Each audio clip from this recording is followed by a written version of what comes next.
Olá, eu sou o Rogério Telmo, seja bem-vindo ao canal SSMA em Pauta e hoje eu recebo por bate-papo com o especialista o Enio Viterbo Júnior, que é engenheiro, consultor de empresas e um dos profissionais de SSMA mais respeitados no Brasil e nos países onde atuou. Vem com a gente.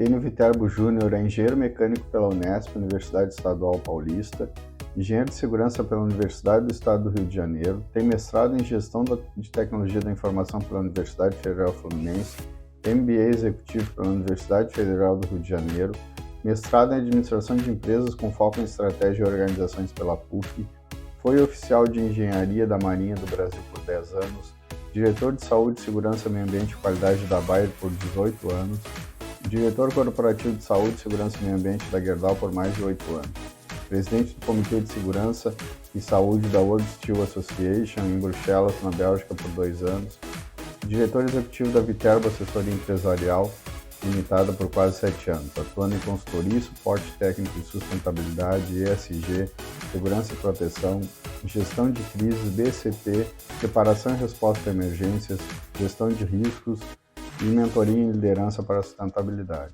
Participa de conselhos de administração e é um profissional que atua há mais de 40 anos em gestão de SSMA. Bom, hoje é um dia muito especial para mim como profissional, né? Pois o Enio sempre foi a minha maior referência como gestor de SSMA.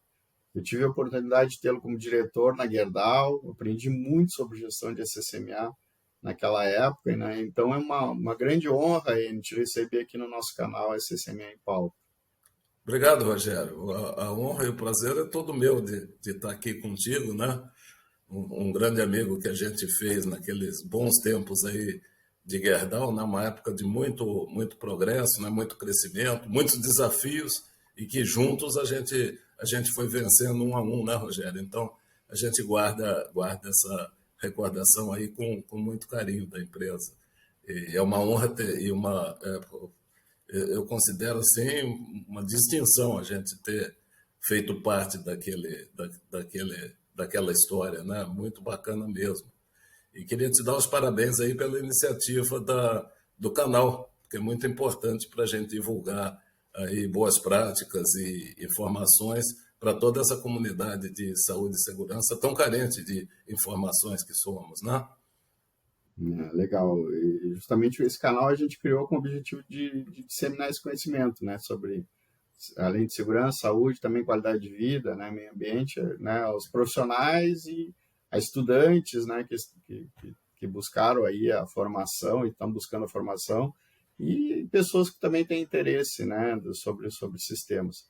Por isso aqui a tua participação hoje é um momento muito especial, né, porque é uma oportunidade para quem quer aprender sobre gestão de SSMA com um profissional aí com mais de 40 anos de experiência, né?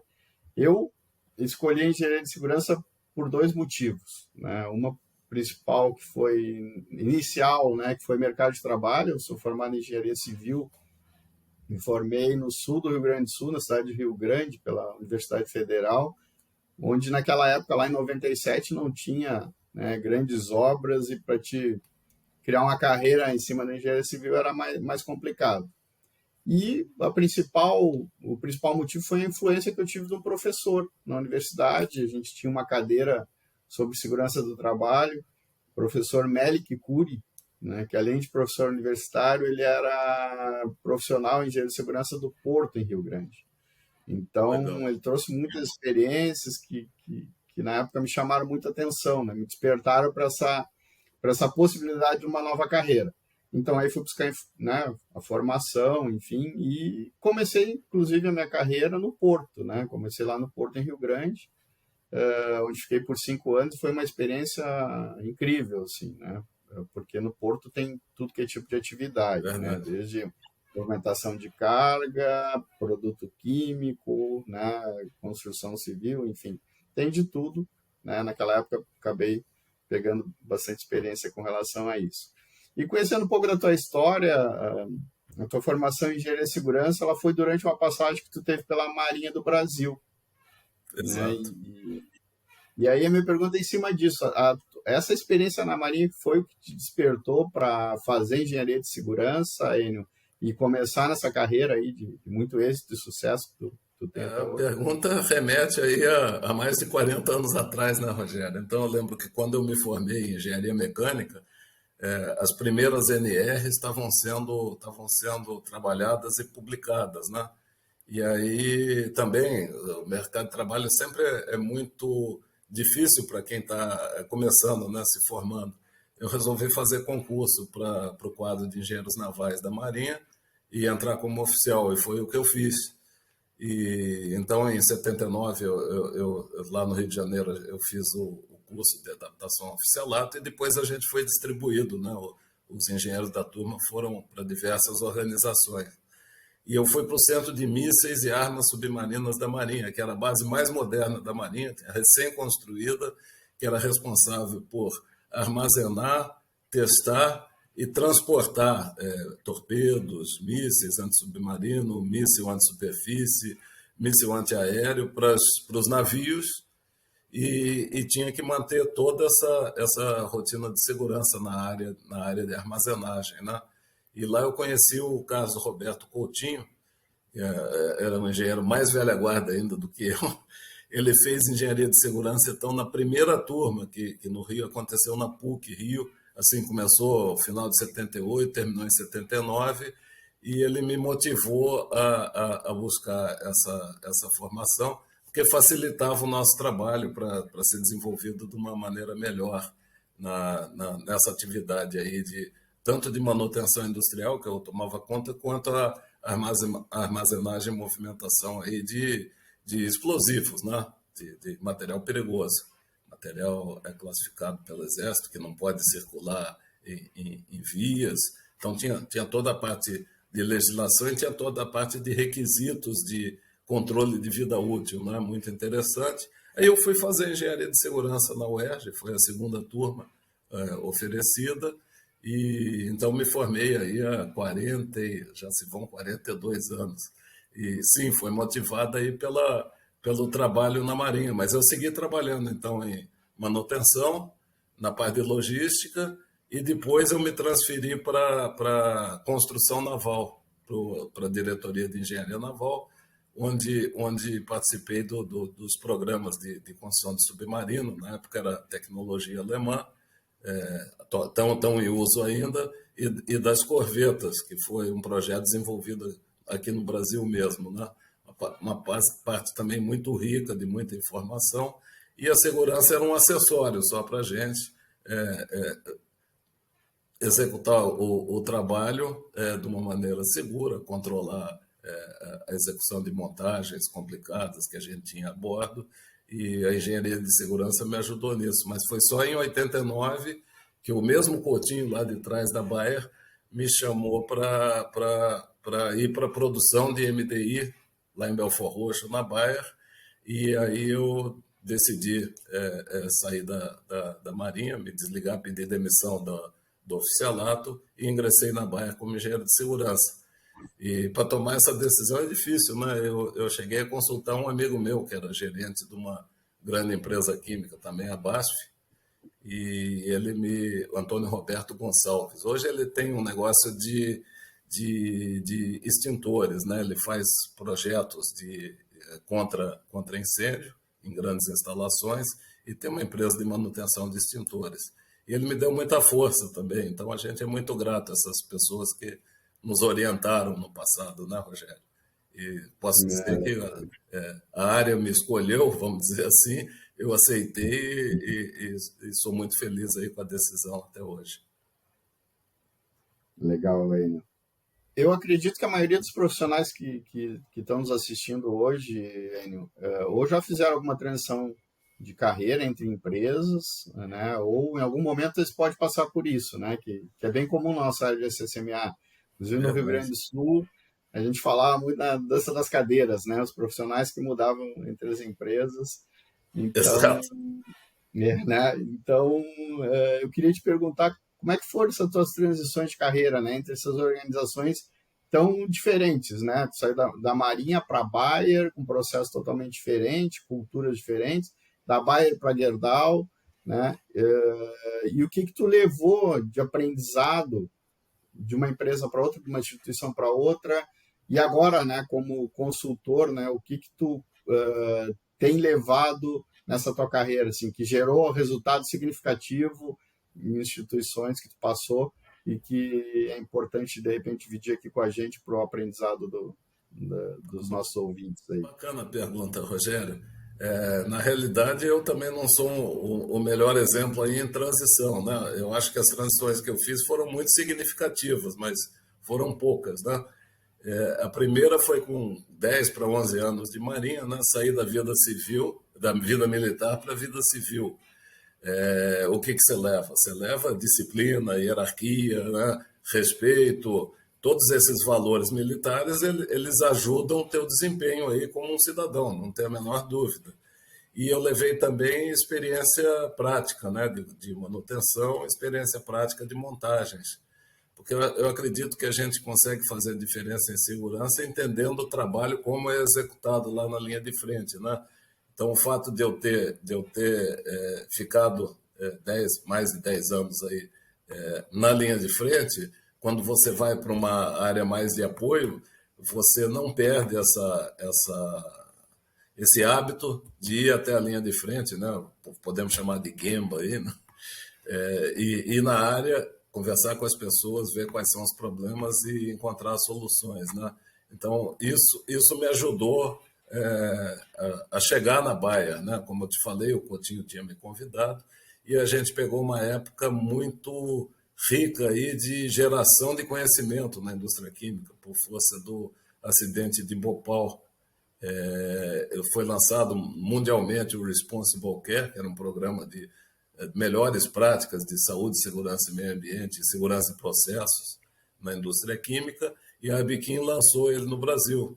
Então, durante aí muitos anos, a gente todo mês tinha reuniões de troca de trabalho para gestão de emergência, para segurança do trabalho, segurança de processos com o PSUL, empresas top na época, né? Ródia, a própria BASF, que eu comentei, do Antônio Roberto, a Dow Química, muito forte também, a Bayer. Então, a gente participou, né? Então, toda a indústria química evoluiu bastante aí na década de 90, eu diria, na parte de segurança, saúde e meio ambiente.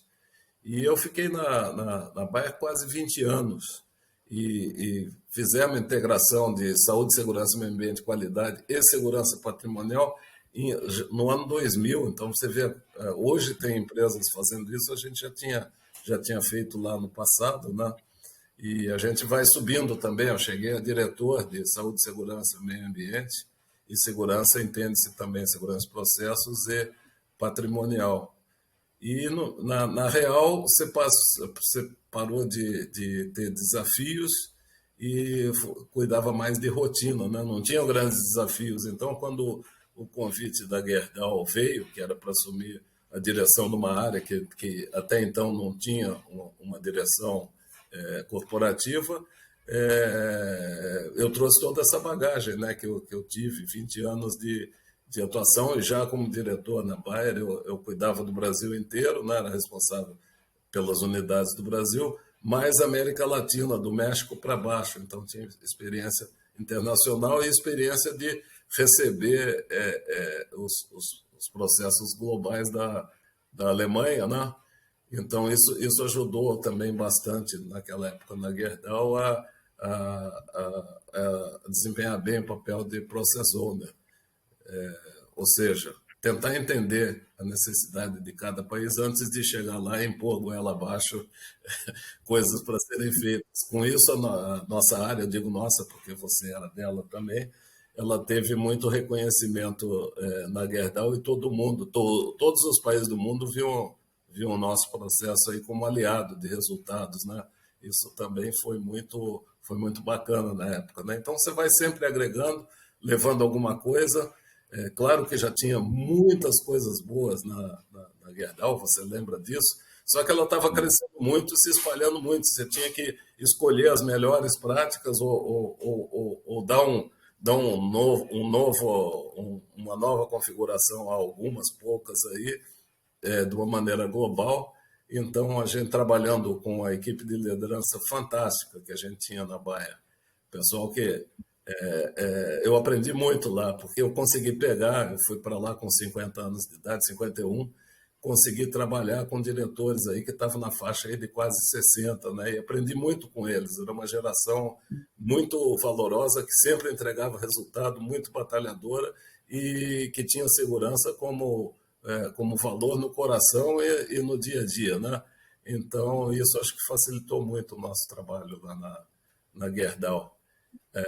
E eu diria aí para a jovem guarda aí de tá sempre preparado para a mudança, que isso é inevitável, né? Quando eu entrei para a vida de consultor, eu fundei uma PJ para poder ajudar pessoas e organizações, né, a melhorarem resultados, né? Então, posso citar, eu não vou dizer nomes, mas você conhece, você trabalhou lá, Sim. uma organização do Rio Grande do Sul que eu tenho muito prazer em ajudar quando eles me pedem, né? E sempre o trabalho lá acaba evoluindo e saindo até melhor do que a gente imaginava, né? Então, uma turma muito valorosa também, da Serra Gaúcha, e estão com um processo muito bacana aí de segurança e sustentabilidade, que a gente ajuda. E também tenho ajudado na parte de mineração, fazendo mentoring de carreira para engenheiros, para gerentes de segurança que estão aí na lista de altos potenciais para outras futuras atividades. Então, a gente tem procurado preparar essas pessoas para mudar o mindset, né? Mudar o mindset e um dia poder atuar como diretor de uma maneira mais fácil para eles, né? E uma experiência muito boa na refinaria também de Mataripe, que foi privatizada. Essa eu posso falar porque eu fiquei lá 5 meses, montando toda a área de saúde, segurança e meio ambiente. Só que aí me pediram para ficar mais 2 anos lá, residindo lá, e eu não estou mais nessa vibe de mudar, quero ficar perto dos netos, da família. Então conseguimos contratar uma pessoa muito boa lá para tocar os trabalhos, mas também foi muitos resultados em pouco tempo, né? Foi um trabalho aí que era diuturno, mas valeu a pena. E estamos aí, Rogério, estamos aí ajudando. Eu procuro selecionar muito quando me pedem ajuda, né? Dependendo do que a pessoa entende que vai ser feito, pode ser que não resulte. Então, eu procuro falar, olha, não é por aí, não vamos fazer assim, vamos por outro caminho, e às vezes até declino, né? Assim, coisas, diagnóstico de cultura, para que vamos fazer se não tem a força de mudar a cultura, né? Vai jogar dinheiro fora, né? Então, aí eu não sou consultor, eu sou parceiro e amigo do cara e falo, ó, eu recomendo que você não faça, eu não vou ganhar esse dinheiro de você, não. Vamos comer pelas beiradas, que aí você se preserva e consegue fazer diferença. Então essa é a minha linha de atuação, né? Entender as necessidades, não vender nenhuma solução pronta, porque eu não acredito em solução pronta, e trabalhar com pessoas e com organizações que realmente queiram melhorar os resultados. É isso.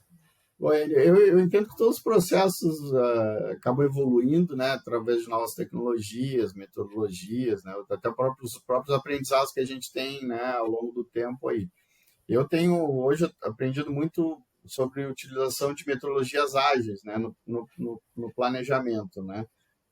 Fiz formação aí em liderágil, que é uma metodologia muito utilizada na gestão de projetos de software, né? Então, eu estou Sim, tentando adaptar Scrum, isso, legal. estou tentando adaptar isso aos nossos projetos de SSMA, tanto para melhoria e na rotina, né? Isso tem mostrado um pouco de mais assertividade assim, no nosso planejamento, né? Como a gente planeja, né, em curtos espaços, né, de execução, a gente consegue alterar toda a nossa estratégia, né? Mudou a estratégia da empresa, né, tem uma demanda mais urgente, a gente consegue replanejar isso e ser mais assertivo, né? Porém, o modelo antigo que se tem de planejamento também funciona, né?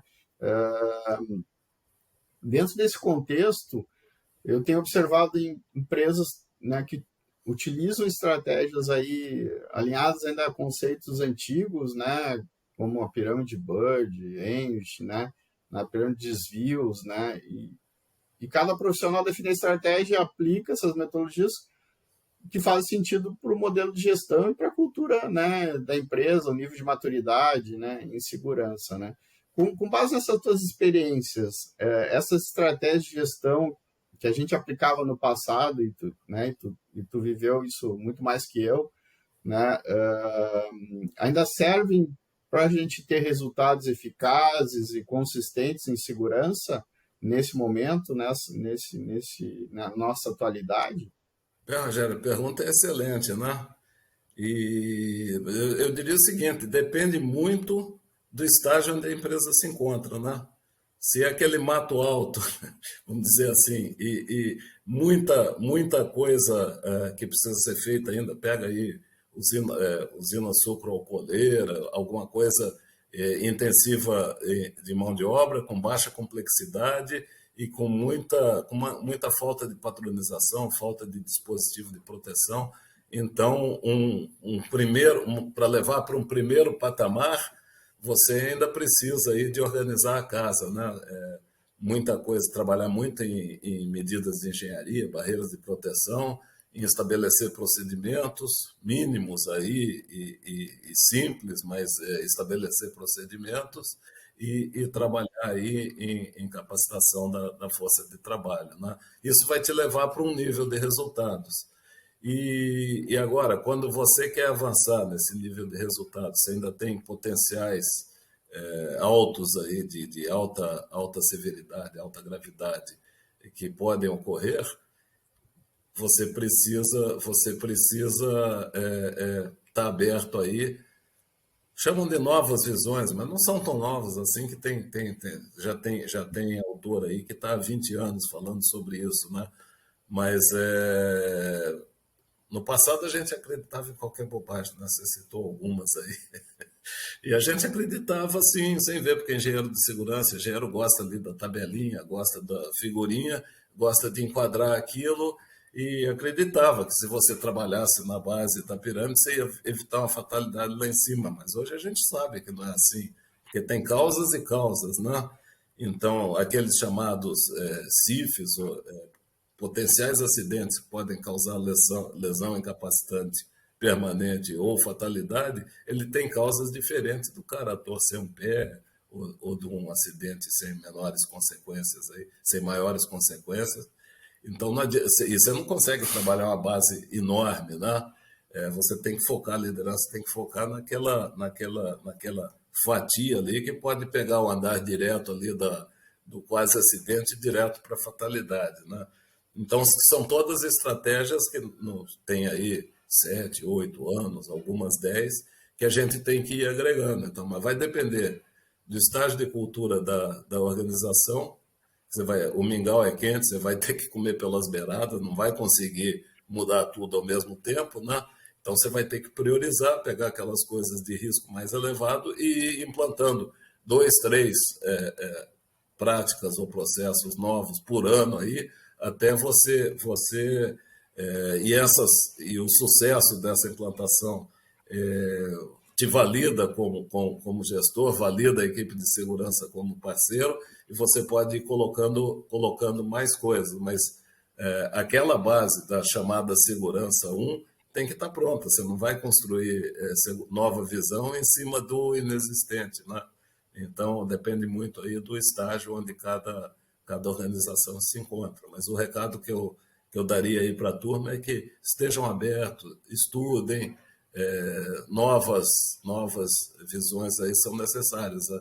Não adianta tentar controlar a pessoa, né, com aquela gestão do comportamento que a gente acabou vendo no passado, porque as pessoas vão falhar.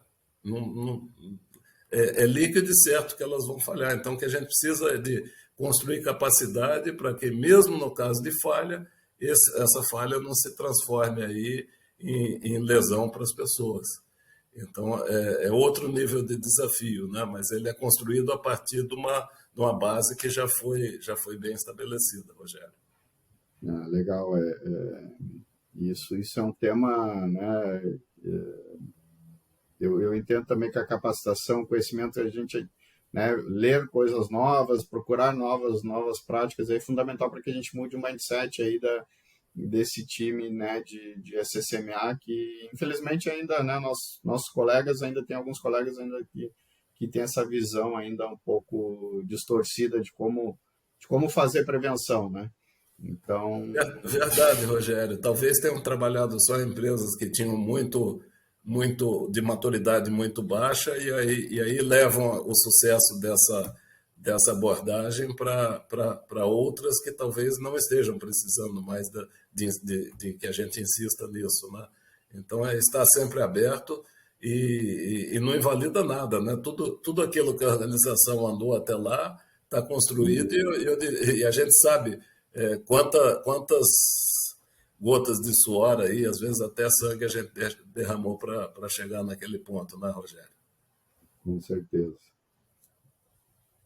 Nós, como engenheiro de formação, a gente tem a tendência maior de falar de segurança do trabalho, né? Mas com relação à tua experiência, com relação à saúde e meio ambiente, Enio, o que tu tem visto aí de novas demandas ou estratégias que sejam mais significativas aí para esse processo nesse momento? Legal, Rogério. Falar de saúde primeiro, né? Você deve se lembrar num passado distante aí na química, distante também na siderurgia, mas ainda realidade em algumas empresas, a saúde era ligada a RH, em vez de estar ligada à equipe de segurança, né? Isso trazia um monte de problemas, de falta de sinergia, de viés assistencialista dos médicos, né? E a gente não podia integrar a saúde para cuidar das pessoas como um todo, né? Faltava uma parte. A gente fez essa integração logo que eu entrei na Gerdau, e isso tem muito tempo, né? E foi com muito sucesso, e tinham médicos tão bons que, inclusive, em algumas localidades, o gestor da área acabou sendo médico, como o Peru, né? Doutor Roberto. Sim, sim. Um médico fora de série, um profissional de altíssimo nível e um bom gestor. Então, ele Sim. acabou assumindo a área e cuida de meio ambiente e segurança lá também, né? Então, eu acho que é uma evolução natural, né? A governança do processo, e a gente, hoje ISD está aí para avaliar as empresas, né? Quando a gente fala aí no social, tanto saúde e segurança ali reunidos sob o mesmo guarda-chuva, fica muito mais fácil cuidar da integridade das pessoas, né?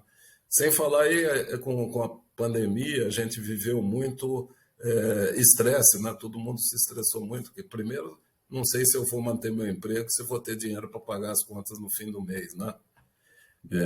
Então, estamos falando em burnout e saúde mental, né? Foram temas aí que vieram à superfície e com muita importância aí e segurança psicológica veio a reboque, né?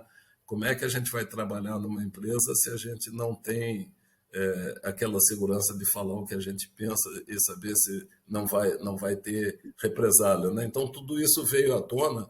Eu diria que veio muito aí por força do trabalho remoto e não necessariamente as empresas respeitavam o horário das pessoas, né? Então, eu via filhos atendendo ligação, WhatsApp, 8h30 da noite, 10 horas da noite, né? Sábados, domingos. Então, mas eu entendo que estava todo mundo aí buscando sobreviver naquela época. Isso. Isolamento social foi algo que eu acho que complicou bastante também essa questão da saúde mental, Sim, né? sim. Pô, você não poder ver familiares e ter tua vida normal, né? Então, nisso eu dei muita sorte que moro em casa, em condomínio e tal. Imagina o cara ficar trancado num apartamento, Rogério, aí Por 2 anos. Botando o computador num cantinho aí do corredor e trabalhando e a vida rolando ali, complicado, né? Então, a parte de saúde, você entrevistou um médico recentemente, né? E eu também tenho acompanhado bastante isso, porque é um problema que a gente vive, né? Hoje é dificílimo você dar um treinamento numa empresa que está todo mundo ainda com aquele vício de reuniões virtuais aí, Teams, Zoom, e aí ninguém tem agenda para nada. E aí você não está cuidando do que devia cuidar e fica muita gente aí, e estou falando isso por organizações que agora eu tenho apoiado ou troco experiência em grupos de benchmark, não é da experiência passada, né? Mas todo mundo aí tentando se cobrir para tomar uma decisão. Então, uma decisão que você podia tomar em uma reunião de meia hora, às vezes leva 5, 6 reuniões durante 2 semanas para tomar a decisão, e às vezes, quando ela é tomada, já é tarde. Então, tudo isso traz a necessidade aí da gente cuidar da saúde mental das pessoas, da segurança psicológica e de equilibrar a vida de novo aí vamos chamar no novo normal, mas nas organizações, aí cessada a pandemia, né? Então, isso saúde. A parte ambiental, a similaridade da ISO 14001 com a 45001, que antes era a OSAS 18001, você lembra? Já mostrava que nós estamos falando em identificar riscos e estabelecer controles, né? Sejam eles ambientais ou de saúde ou ocupacionais, vamos dizer assim. Então, para que ter duas gestões separadas, né? Era muito mais vantagem você integrar. E quando eu fui para a Gerdau, também já havia sido pedido para integrar. Na época tinham 2 diretores, aí quando o segundo aposentou, a gente integrou e fez um curso. Eu não sei se você ainda estava por lá, acho que você deve se lembrar que formamos os técnicos em meio ambiente, né? Um curso de 1 ano. Engraçado também, né? O professor que cuidou de preparar esse conteúdo, né, da UERJ, era o Fernando Altino, que tinha sido meu chefe de meio ambiente na equipe da Bayer, trabalhou um tempão comigo, aí a gente veio a se reencontrar, né, e foi um sucesso aquela formação, né. Hoje a gente tem, espalhado aí pelo Brasil, nas unidades, a gente tem técnicos e engenheiros que dominam as duas disciplinas, e eu vejo isso cada vez como mais realidade, né? Até por força do ESG, que a gente já começou, o I é de ambiental, environment, né? Então, esse olhar aí da equipe de segurança para o meio ambiente, mas com a capacitação necessária, é suficiente. Então, é também uma oportunidade aí para os técnicos, engenheiros de segurança, de conhecer a parte ambiental e ampliar aí sua atuação, né, Rogério? Legal. Enio, agora uma curiosidade, né, aproveitando a experiência internacional na gestão de SSMA, né, uma curiosidade de muitos profissionais que têm me trazido isso também é uma curiosidade minha, né, embora a gente já tenha falado sobre isso. Se a gente for comparar o Brasil com outros países, né, e aí, né, gostaria que tu usasse a base que tu tem, né, de experiência onde tu atuou. Como que a gente está com relação à cultura de segurança, saúde e meio ambiente? Né? Isso é uma dúvida que as pessoas têm. A gente está mais avançado, menos avançado? Claro que depende da localidade e tudo, mas se tu puder falar um pouquinho para nós sobre isso, eu te agradeço. Então, vamos por partes, então. Só aí para o teu público saber, né? Minha experiência, então, é com Alemanha, Espanha, Inglaterra, Holanda na Europa, né? Todos os países das 3 Américas e alguma coisa aí de Índia, Ásia, China e Japão que a gente teve experiência, né? Ou seja, todo mundo, né? Então, ficou... Não, tem muito lugar que eu não fui. O Oriente Médio eu só fui uma vez, por exemplo, né? Mas não cheguei a trabalhar com eles. Mas foi uma das melhores empresas de siderurgia em termos aí de meio ambiente e de segurança que eu vi. Então, boas práticas você pode ter em qualquer lugar do Claro. mundo, né? Mas como é que estamos, né?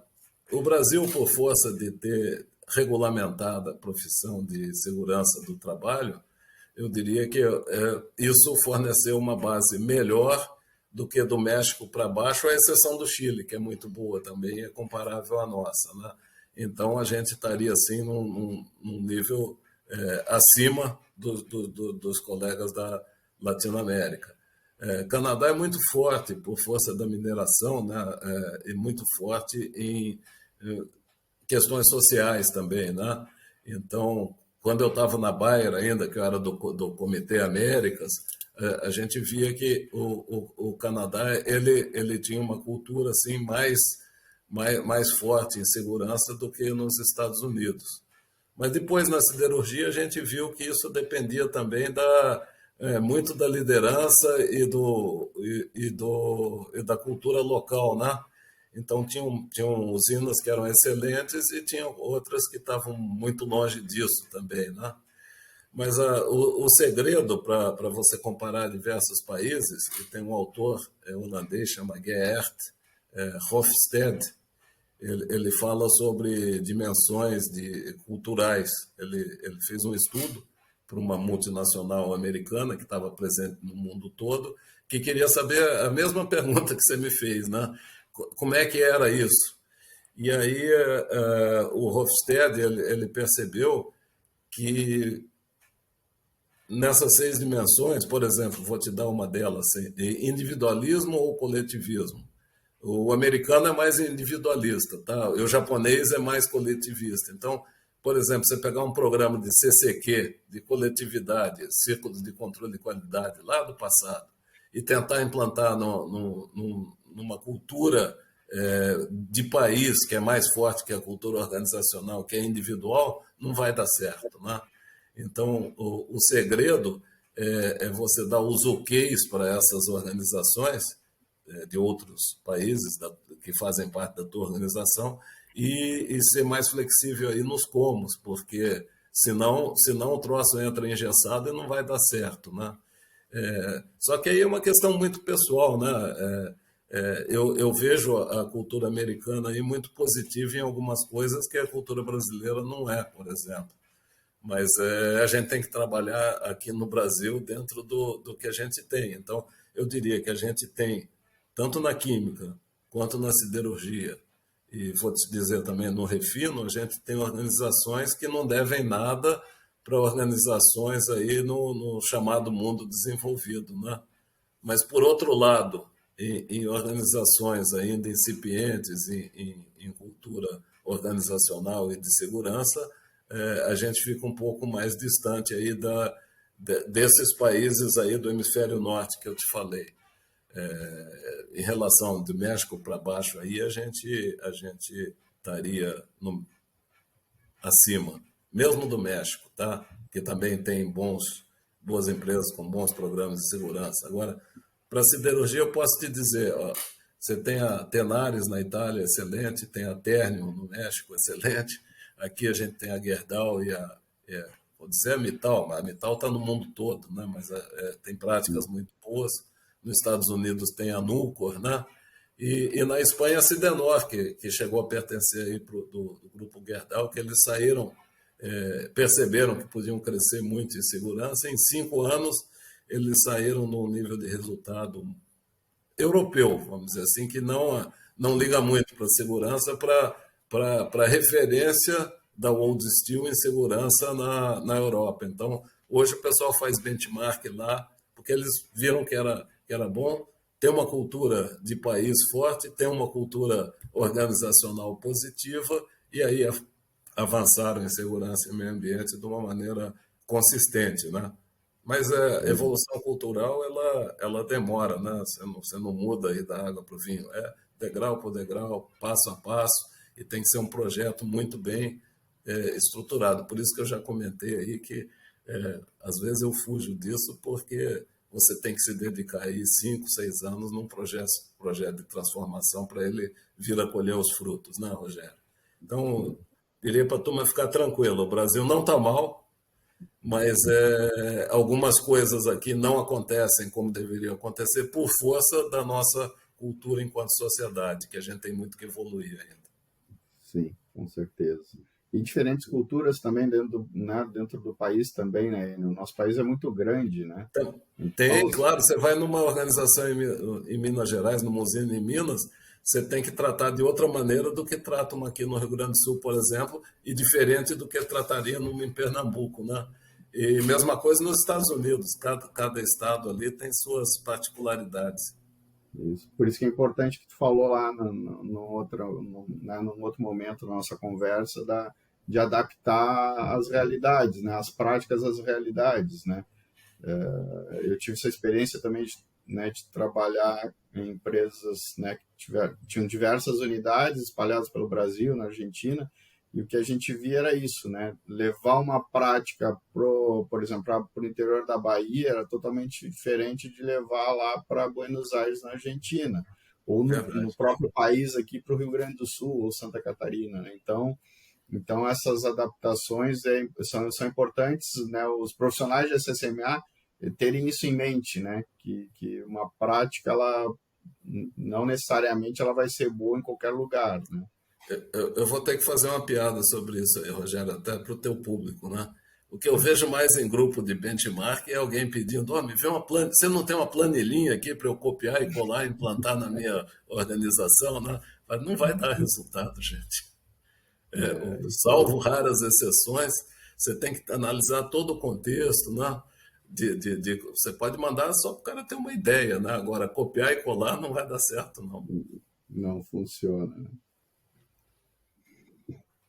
Enio, em janeiro agora de 2022 entrou em vigor a nova NR1, né, com exigência de implementação do gerenciamento de riscos ocupacionais, do PGR, né, Programa de Gerenciamento de Riscos. Porém, existem empresas que já possuem programa de gerenciamento de riscos há bastante tempo. E quem acompanha a tua trajetória nas empresas, e a gente sabe, né, o quanto tu é referência em gestão de risco. Com base nas experiências que tu tivesse, né, durante essa tua vida profissional, tu acha que essa exigência da NR1 agora sobre gerenciamento de riscos vai impactar na mudança cultural das empresas que até então não tinham essa preocupação com o gerenciamento de riscos? Como é que tu vê isso hoje como consultor, né? Rogério, eu vejo da seguinte forma: aquelas empresas que já, por cultura própria, ou por terem buscado uma OSAS 18001 no passado, uma ISO 14001, elas já têm a filosofia aí de identificar perigos ou identificar aspectos e avaliar riscos ou avaliar impactos, né? Ela não vai mudar muita coisa não, porque aquilo já estava estruturado. Eu acho que você só tem um potencial de estruturar a coisa de uma maneira mais lógica e mais ordenada, né? Agora, para aquelas empresas que não têm a cultura aí de identificar riscos e estabelecer controles, dependendo aí da magnitude desses riscos, elas vão ser impactadas sim, mas vão ser impactadas positivamente na minha visão, né? Porque você vai poder ter construção de capacidade, e essa capacidade vai evitar aí danos às pessoas, né? Tudo baseado em riscos. É claro que matrizes são muito subjetivas, né? Então você tem que ter uma boa equipe analítica aí, que conheça na prática. Não adianta chamar um consultor de fora para avaliar riscos, né? Você tem que envolver gerente de manutenção, pessoal de instrumentação, operadores nessa análise de riscos e ir a campo para levantar, né, os cenários, né? Mas se você fizer isso bem feito, você vai ter mais capacidade instalada e, por consequência, melhores resultados da empresa como um todo e também de segurança. Então, eu vejo aí com esperança. Eu só espero que não se torne uma coisa burocrática e que as pessoas vão a campo mesmo e use todas as competências da empresa para identificar realmente quais são os perigos e avaliar quais são os riscos. E aí a gente vai ganhar bastante. Tem que ser uma ferramenta de trabalho viva, né? Não só levantamento para certificação que tu Isso, revê aí você tocou num anualmente nas ponto festas de auditoria. Você tocou num ponto excelente, Rogério, porque o que a gente via, cheguei a ver isso, vamos certificar aí pela 14.001, aí vamos fazer aspectos e impactos, só que nunca mais reavaliavam. Ou vai ter uma auditoria, vamos fazer uma reunião, uma análise crítica, vamos gerar um registro aqui, reavaliamos, está tudo ok. Mas na prática, e indo para a segurança agora, cada evento, pode ser nem um quase acidente com potencial elevado, ele tem que ter a capacidade de gerar uma reflexão em cima daquela identificação inicial. Então, essa matriz seria um documento vivo que seria revisada a cada incidente, vamos dizer assim, de potencial elevado. Não precisa nem ter o acidente, né? E 90% das empresas não fazem isso ainda, Rogério. Eu sempre digo que a Gerdau foi a minha grande escola de gestão em SSMA, né? E lá eu aprendi que quando uma empresa realmente dá devida importância, né, para os processos de SSMA, para os profissionais de SSMA também, né, tendo o mesmo peso que as demais áreas da empresa, né, tanto produção como qualidade, como recursos humanos, os bons resultados acontecem, né, e não acontece por sorte, acontece de uma maneira estruturada, né? Porém, infelizmente, a gente ainda vê muitas empresas que não tratam, né, esses assuntos, esses processos da mesma maneira, não dando a mesma importância, né? E eu lembro de falar várias vezes nas oportunidades que a gente trabalhou junto, que esse processo ele tem que ser top-down, né? Ou seja, tem que vir de cima para baixo, né? Ele não, né, dando referência sempre que tem que vir da mais alta posição da empresa para baixo. Acho que esse deve ser o grande desafio hoje dos gestores de SSMA, né? Os mais novos ainda maior, né? Porque tem pouca experiência com relação a isso. Mas eu queria que tu pudesse dividir com a gente qual a estratégia que tu utilizava, né, como executivo das grandes empresas que tu trabalhou, para mostrar para o CEO da empresa sobre a importância de saúde, segurança e meio ambiente. Como que tu usava essa estratégia? Qual a estratégia que tu utilizavas, né? É uma ótima pergunta, Rogério, porque isso você vai mudando o teu mindset, né? Lá no Suíte C, como dizem, no nível de vice-presidência, é muito forte aí a cobrança por resultados, né? Mas a felicidade na Gerdau é que era um valor familiar, né? Ela é uma empresa, não é uma empresa de investidores, é uma empresa de empreendedores que estão aqui há mais de 100 anos e querem ficar outros tantos, né? E muito até por valores morais, éticos, religiosos da família, isso era sempre era um valor inegável, né? Lembra que a primeira cobrança em qualquer reunião era segurança, né? Antes de começar. E era assim no comitê executivo também da Gerdau, que eu fazia parte. Então, primeiro assunto a ser cobrado era segurança. E se tinha algum problema, o resto da reunião iam ficar falando naquele problema até a gente resolver o problema, né? Então vou dizer que isso na Gerdau era facilitado. Em outras organizações que eu trabalhei, eu dei apoio, a gente tem que ter uma estratégia de entender o mindset. E vou te dar um exemplo. A gente não chega lá e fala, olha, temos aqui que cumprir a NR1, que os diretores nem sabem do que a gente está falando. Né? Nós temos que identificar riscos, então você tem que transformar aquilo em oportunidades de não perder dinheiro, de não ter acidente, ou por exemplo, de pagar menos FAP. Não, se a gente tiver uma gestão boa, a gente pode ser enquadrado numa alíquota aqui menor e vamos ter um desembolso de imposto menor. Justamente nesses locais onde o discurso ainda é muito em cima de resultado financeiro. Não era o nosso caso lá, porque a gente tinha como um valor vindo da origem da empresa, né? Mas eu diria que o profissional de segurança ele tem que entender o seguinte: tem coisa que precisa vir top-down mesmo, como você falou, e às vezes o efeito bottom-up, que você vai tentar jogar aquilo para cima, se você jogar para cima, o rebote pode ser muito pior, né? Então o efeito chuveiro top-down é muito melhor que o efeito bidê, essa é horrorosa, né?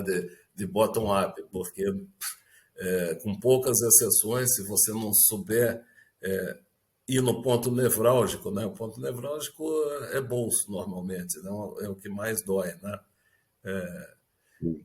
Você não vai conseguir o recurso que você precisa. Então, é muito de comer pela beirada, entender o mindset aí da alta administração e tentar levar um recado em que seja entendido e aceito pela alta administração. Porque senão um profissional de SSMA, muitas vezes ele vira o vilão da história, né? Quem leva a notícia ruim, né? Então, Vamos matar o carteiro, né? Que nos trouxe uma isso, notícia ruim, né? Não pode ser esse carteiro, porque senão o fim não é bom mesmo, né? Então você tem que dizer que o gato subiu no telhado primeiro. Olha, o gato subiu no telhado. Se a gente não fizer alguma coisa, o gato vai acabar caindo do telhado, né? Você tem que ser tempestivo, tem que levar a notícia a tempo, mas de uma maneira que a pessoa entenda que há um risco e que se nada for feito, a coisa vai degringolar. Então, e muitas vezes o profissional de segurança não tem essa formação, né? Por isso que a gente está aqui para ajudar, né? Não só eu, liga para alguém, participe de grupo de benchmark, troca ideia, a ajuda virá. Sempre que eu pedi ajuda aí na minha carreira para pessoas de outras organizações, eu consegui ser ajudado. Então, sempre que alguém me pede, eu também tento ajudar. E a gente está aqui para isso mesmo, né? No final das contas, nós estamos falando de pessoas, de vidas, né? Então, na parte de segurança, a gente não tem segredo, né? O que puder fazer para ajudar um colega, a gente faz. legal. Bom, aí a gente está chegando aí ao final do nosso bate-papo, né? Que tá sendo muito legal, muito proveitoso. Eu acho que uma grande oportunidade das pessoas, né, da área aprenderem aí. Mas eu gostaria que tu deixasse algumas dicas, né, para os profissionais que estão nos assistindo, independente do porte da empresa. Se tu pudesse definir 3 pontos importantes, né, para atuar na busca de uma gestão de excelência em saúde, segurança e meio ambiente, quais seriam esses 3 pontos? É até difícil sintetizar em 3, mas eu acho que tem que ser assim mesmo. Tem que, no máximo, a gente não consegue fazer mais de 3, 4 coisas ao mesmo tempo, né, Rogério? Isso. Então, uma é não parem de estudar nunca, né?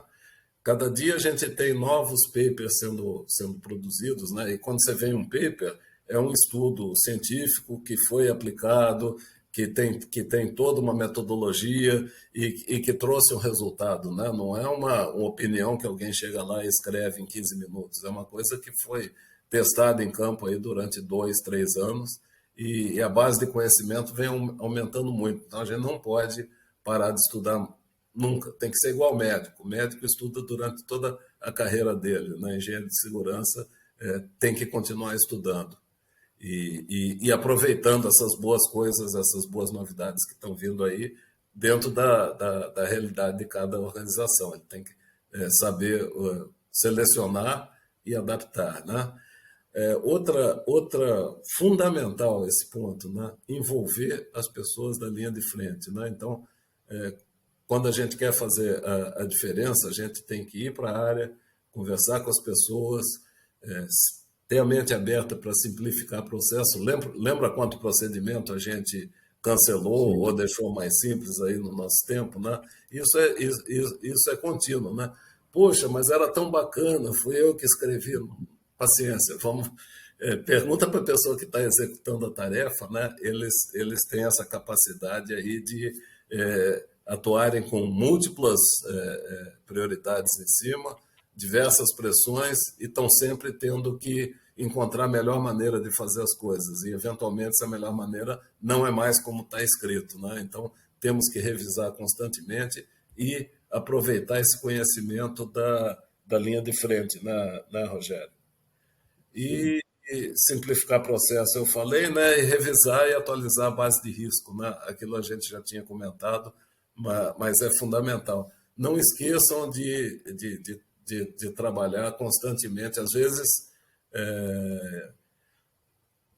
é a pior surpresa que a gente pode ter, né? Quando acontece uma fatalidade, um acidente sério que não estava mapeado, né?